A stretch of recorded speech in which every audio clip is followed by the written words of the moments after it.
someone getting your name wrong on your first time. Makes it kind of awkward.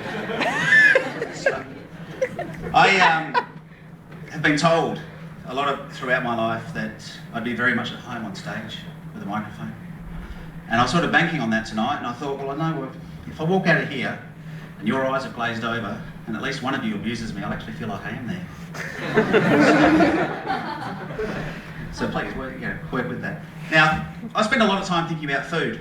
I'll give you a moment to let that digest. Just run with me. I mean, to look at you wouldn't believe it, but it's true. Seriously, just trust me.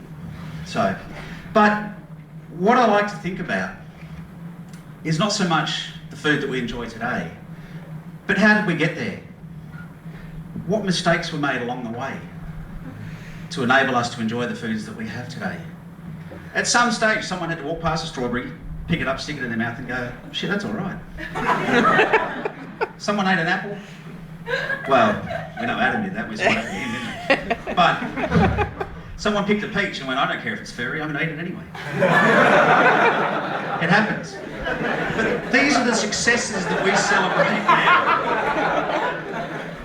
now. What about the failures? The things that went wrong that we don't know about? The ancient clansmen travelling the earth. When George goes over to Bob, yeah, they had very modern names back then. He says, hey Bob, that animal you've been over there playing underneath and taking that milky substance, we found one with 4 of those over there and that tastes a lot better.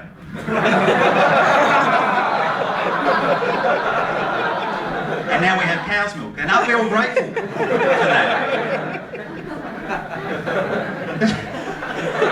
Another thing we should be grateful for is the fact that chickens tasted better than roosters. Otherwise, after a hard night of drinking, you'd wake up the next morning and go, geez, I feel like some Kentucky Fried Cock. I might just duck down to Cock Tree. Half cock and chips, that'll suit me. So, you've got to thank these people. And believe me, it's always the quiet, shy girls. They're the ones that have the 3-cock feed.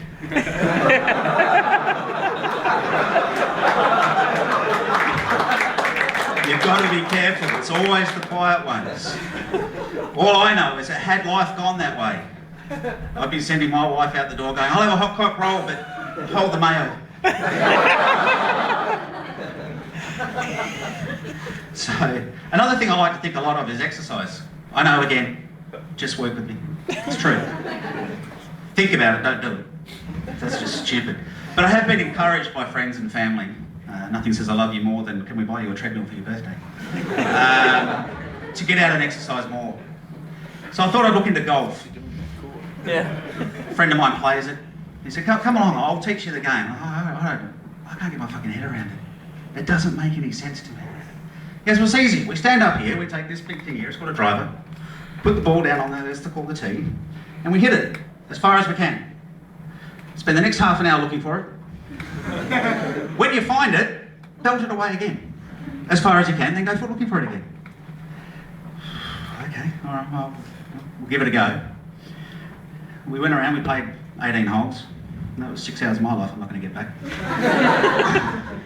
I didn't realise you had to buy 24 balls to do 18 holes. We got back and he said, well, that's all right. We do this once a week. So you can come with us. He said, what's really good is when you actually get to play with a handicap. I thought, oh fuck, that's it, Barley's, I'm out. This is hard enough. Without having to push a wheelchair around 18 holes. I just couldn't see myself doing it, to be honest. I don't know if anyone has noticed, but in March of 2010, March of this year, the Bureau of Meteorology banned the word fine from weather forecasts. Has anybody noticed? No. You do not hear the word fine anymore. Why is the question. Now, this is going to alienate half the room and the other half's going to sit there and quietly nod and try not to be found out. Women. Ooh. The reason being is, and I can only speak for myself, but I know that many, many people I've spoken to in the same boat. If you come home and your wife, girlfriend, is sitting there, what's wrong? Nothing. Okay.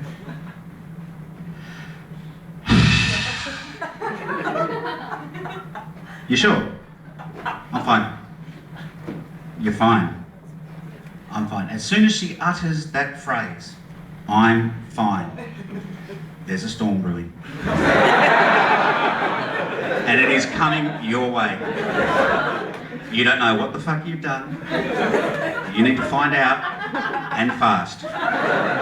And if you can't find out, make something up. Just say sorry. Buy flowers, get the fuck out of the house for at least an hour. This has gone on for years. And everybody sits here and goes, yeah. So this is what's happened, is the Bureau of Meteorology has said, well, we need to ban the word, because every time at 6:27, when the weatherman says tomorrow is going to be 29 and fine, most of Australia's men run out the back and go, fuck, there's a storm coming. It just doesn't mean fine anymore. I just got the light flash, which means I've got to wrap up. Being the first time, my wife and I spoke about this and what to do when the lights flash, and we thought we'd practice. So we decided that when we made love, she would flick the lamp on when I got to 5 minutes, letting me know that I needed to hurry up.